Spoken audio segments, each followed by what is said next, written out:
Good day and welcome back to another Dbz Dokkan battle video, and in this video we are going to go through a update to the Extreme Z battle for the Future Trunks. So this is a update that basically is usually what happens with Extreme Z battles. So eventually they get sub EZAs added to them. And yeah, basically this is just a quick guide on how to do those sub EZAs.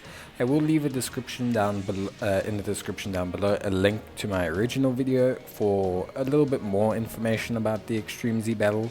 But the Extreme Z battle for the Future Trunks got updated, and essentially it brought with it two new sub EZAs. So both of these are for Super Trunks. You have the Strength Super Trunks and the Physical Super Trunks. The Strength Super Trunks has a pretty cool EZA. He starts with attack and defense of 100%. He also gains 50% attack and defense every turn until he has a max of 100%.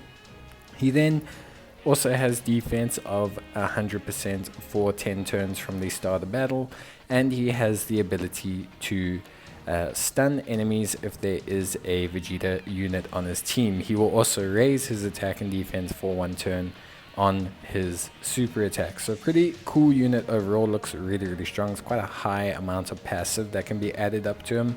And the same for the Super Trunks here. He also has just 200% attack and defense pretty much, but he can stack his attack and defense for 3 turns in total, which means he'll be running double stacks from his super. Essentially, 1 stack will be present at the beginning of turn and 1 stack will be present at the end of turn. Both of these guys do not have farmable super attacks, so you're pretty much just kind of stuck with them. You're going to have to use Kais. Unfortunately, sub EZAs don't bring with them new stones or anything like that. They simply only bring Kais. I'll show you guys the final stage of the event so you can get an idea of what kind of team you want to run and the difficulty. But overall, it's not too bad. There's been a couple options added since I last ran it. You can see, as per usual, immune to ceiling, stunning, attack and defense lowering. But extreme AGL, extreme physical, and of course physical type units are ones that are going to dish out the most damage, and extreme int. So in terms of team, you can go for a couple builds. You can do a movie bosses build, or you can do a exploding rage build. Units like the new Janemba are really good for this, so you can use him as a friend lead and run a movie bosses team. I myself am just going to run an exploding rage team, and a physical one at that, so just to kind of maximize things and just show a couple options. Beerus is obviously the lead for the exploding rage category. If we whittle it down to physical units, you can see there's not that many great physical units. There is the full power Frieza, who obviously got his EZA, who's very solid. You can use him as an option. You can see here, other than that, there's not too much. I don't have Janemba, so he's not an option.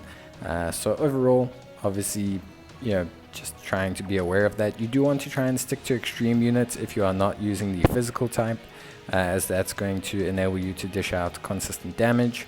On the free-to-play front, there's not a lot of good options for the exploding rage category yet, so we're just going to have to rely on our summonable units. I suggest taking units like the Frieza and the Broly. They're very good, and they're extreme AGL, which means they still do normal damage, which is obviously very good. So we're going to take on the stage. You can definitely use movie bosses as an alternative team. Janemba is really solid as a lead, so that's really great, and he'll do huge damage to the Trunks. But yeah, other than that, everything's fine. This event overall is not too hard. I think it is quite challenging, but mainly because of the category. Like for people who have units that are on the category, especially extreme ones, units like the full power Frieza, those kind of units, they won't struggle that much. Whereas people who don't necessarily meet the category requirements will probably just struggle in general. It's not going to be something that's super easy to do without the category units, but it has kind of got a whole bunch of extra ones, like Janemba recently, that can help you out. Obviously the full power Frieza is very powerful, so there are a lot of new options compared to when it first came out, so it does make things a lot better, which is great. So yeah, but you can see here that everything's going fine. Obviously linking is a slight problem. Yeah, so slight problem. So basically I would just say, like, maybe try and think about that, but overall you don't really need it. Everything, yeah, is kind of like more than fine here. So yeah, I think that's really great. So overall, easy enough, nothing too crazy. In terms of the units, the Super Trunks units are both really good, so I do suggest you do this for, you know, quite a bit. I think it will genuinely be quite a good thing for you, and I think it's really solid. Overall, yeah, pretty solid units. They both disable enemies guard, which is helpful, but I mean beyond that, you'll just have to see. We'll do a review on them. I do have both.